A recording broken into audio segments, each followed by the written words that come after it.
Bagaimanakah cara bendungan dibuat? Anda tahu bendungan? Tidak, aku hanya tahu Supri. Tolong kembalikan Supri. Aduh, Suprinya nanti lagi lah. Sungguh tidak mengedukasi. Nah, daripada membahas hal-hal yang tidak berfaedah, lebih baik kita membuat bendungan saja. Mari bantu saya.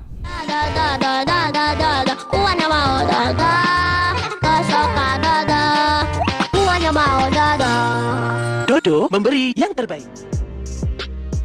Tidak sama seperti bangunan lainnya, bendungan memiliki kerumitan tersendiri untuk dibangun. Karena di situ ada air, dan airnya nggak bisa disuruh pindah dulu kan. Mau dikuras juga sepertinya nggak kelar-kelar. Ini masyarakat lagi menguras bendungan. Buka tas semua, semua. Bongkar, di mana? Tidak ada ini warna bohong, Pak. Gila 100. Walaupun pembangunannya sulit, bendungan tetap dibangun karena bendungan memiliki banyak manfaat. Di antaranya sebagai Irigasi. Irigasi, penyimpanan air, pembangkit listrik, dan tempat mandi mungkin. Oke, dengan melihat manfaat yang cukup penting ini, maka langsung saja kita bangun bendungannya. Sebenarnya kita tidak bisa langsung membuat bendungannya, tapi kita kuras dulu airnya. Ya enggak lah, mau sampai kapan dikuras? Sampai limbat bernyanyi. Tahap pertama, kita harus membuat diversion channel atau saluran pengalihan yang biasanya dibangun di sebelah kanan atau kiri sungai. Maka dikerahkanlah mobil penggali tanah. Ya iyalah, masa mobil pengangkut galon? Nah, saluran ini dibuat agar air bisa dialihkan sementara.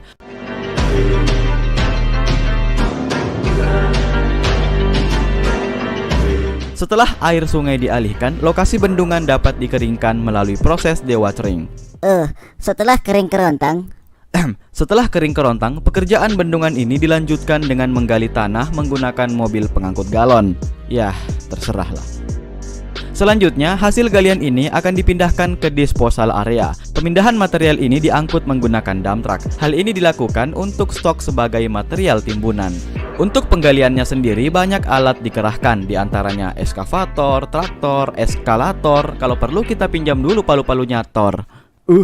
Selain itu, kalau mereka sudah capek menggali tapi nggak bisa hancur itu batuan di bawah tanah, biasanya mereka akan menggunakan dinamit.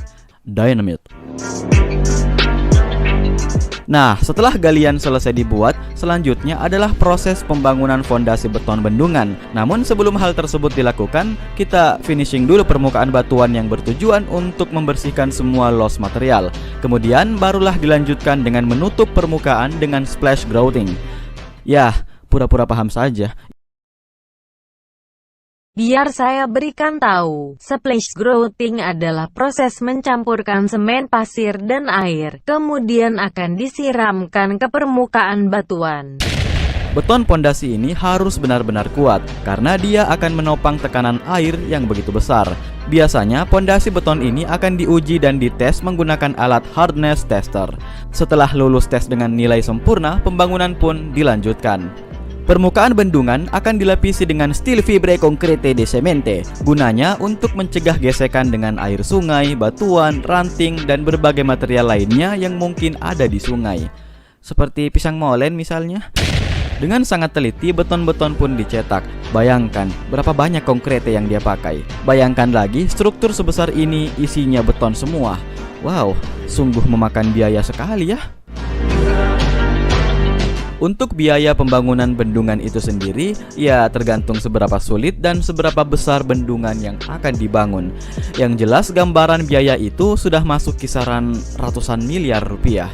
Saat membangun bendungan, jangan lupa untuk membuat beberapa saluran air agar airnya bisa dibendung dan bisa juga dialirkan ke desa-desa. Dan setelah bendungan sudah siap, kemudian barulah aliran sungai yang sudah dialihkan tadi kita kembalikan lagi ke pusat sungai. Dan saluran pengalihan pun ditutup kembali. Nah, setelah itu, apa lagi? Setidaknya begitulah gambaran besarnya. Bagi kalian yang merasa butuh bendungan di kampungnya, bisa segera menghubungi badan penyelenggara bendungan. Kalau ada yang mau bikin sendiri, setidaknya itu tadi video tutorialnya. Sudah dulu ya.